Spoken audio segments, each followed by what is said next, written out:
कोटा या ठिकाणी sleeper Vande Bharat train तासचे 180 किलोमीटर वेगाने धावण्यात यशस्वी ठरली। ही ट्रेन स्वदेशी तंत्रज्ञानाने बनवली असून या ट्रेनची चाचणी 2 ते 17 नोव्हेंबरपर्यंत घेतली जाणार। मुंबईमध्ये हवेची गुणवत्ता खालावण्यास पुन्हा एकदा सुरुवात। सरासरी हवेची गुणवत्ता शुक्रवारी 145 QI वरती पोहोचली। मुंबईचं तापमान आणखी खाली येण्याची देखील शक्यता, त्यामुळे हवेचा दर्जा आणखी खालावण्याचा अंदाज। चारित्र्याच्या संशयावरून पतीने पत्नीची गळा चिरून हत्या केली। कल्याणच्या वरब गावातील हाय प्रोफाईल सोसायटीमध्ये धक्कादायक घटना। पत्नीचा खून केला, त्यानंतर त्याच चाकूने स्वतःवरती वार करत आपलं जीवन संपवलं। वर्सोवा भाईंदर पोस्टलच्या भूसंपादनासाठी सल्लागार। 346 हेक्टर जागेच्या अधिग्रहणासाठी महापालिका प्रक्रिया राबवणार। भूसंपादन, भरपाई आणि पुनर्वसनाशी संबंधित सर्व प्रशासकीय आणि कायदेशीर बाबी हाताळल्या जाणार। मुंबईच्या कुर्ला एसटी बस दुर्घटना प्रकरण। आरोपी चालक संजय मोरेवरती खुनाऐवजी सदोष मनुष्यवधाचा खटला चालणार आणि या आरोपांमध्ये दोषी ठरवण्यात आल्यास चालकाला जन्मठेपेची शिक्षा होण्याची शक्यता। पुणे महापालिका मिळकत कराच्या थकबाकीसाठी अशा व्यावसायिक मिळकतीसाठी अभय योजना राबवली जाणार। या योजनेद्वारे थकबाकीवरती 75% सूटही दिली जाणार। एमपीएससी परीक्षा संयुक्त पूर्व परीक्षा 2025 साठी विद्यार्थ्यांना नवे प्रवेश पत्र आवश्यक। आयोगाच्या संकेतस्थळावरून आता 31 ऑक्टोबर रोजी प्रसिद्ध केलेले प्रवेश प्रमाणपत्र आणणं आवश्यक असेल। त्या पत्राशिवाय केंद्रात प्रवेश मिळणार नाही। एमपीएससीच्या ठळक या सूचना। अर्धवट शिक्षण राहिलेल्या विद्यार्थ्यांना पुणे विद्यापीठाचा दिलासा। बीए, बीकॉम, बीएससी अभ्यासक्रमाच्या विद्यार्थ्यांना आणखी एक संधी। पदवी अभ्यासक्रम संबंधित काळात पूर्ण न झाल्यास यानंतर 2 ऐवजी आणखी 1 वर्ष वाढवून मिळणार।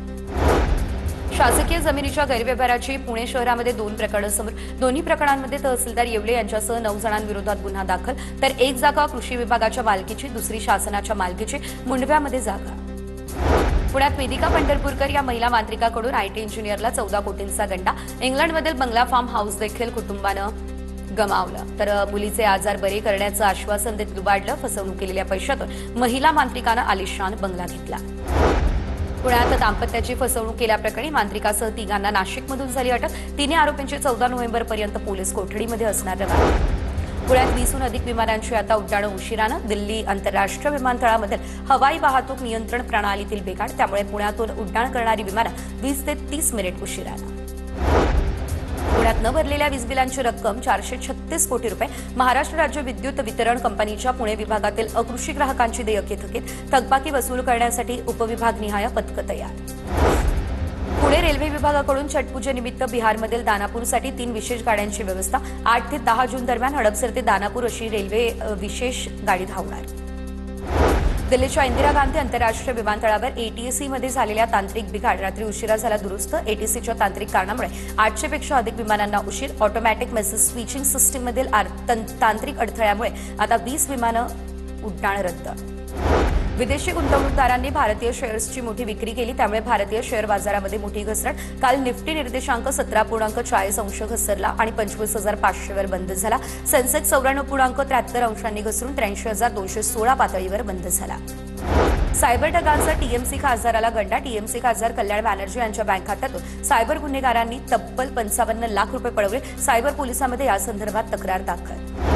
अहमदाबाद विमान दुर्घटना प्रकरणी पायलटला दोषी ठरवता येणार नाही। सुप्रीम कोर्टाची माहिती। तपास अहवालात पायलटची चूक असल्याचं दिसत नाही। पायलटच्या वडिलांनी दाखल केलेल्या याचिकेच्या सुनावणीवेळी सुप्रीम कोर्टाची ही टिप्पणी। क्रिकेटपटू मोहम्मद शमीची पत्नी हसीन शहाकडून मासिक पोटगीमध्ये वाढ करण्याची याचिका। सुप्रीम कोर्टानं शमी आणि पश्चिम बंगाल सरकारला बजावली नोटीस। हसीन शहासाठी दर महिन्याला 1.5 लाख रुपये आणि तिच्या मुलीसाठी 2.5 लाख रुपयांची रक्कम अपुरी पडत असल्याचा याचिकेमध्ये उल्लेख।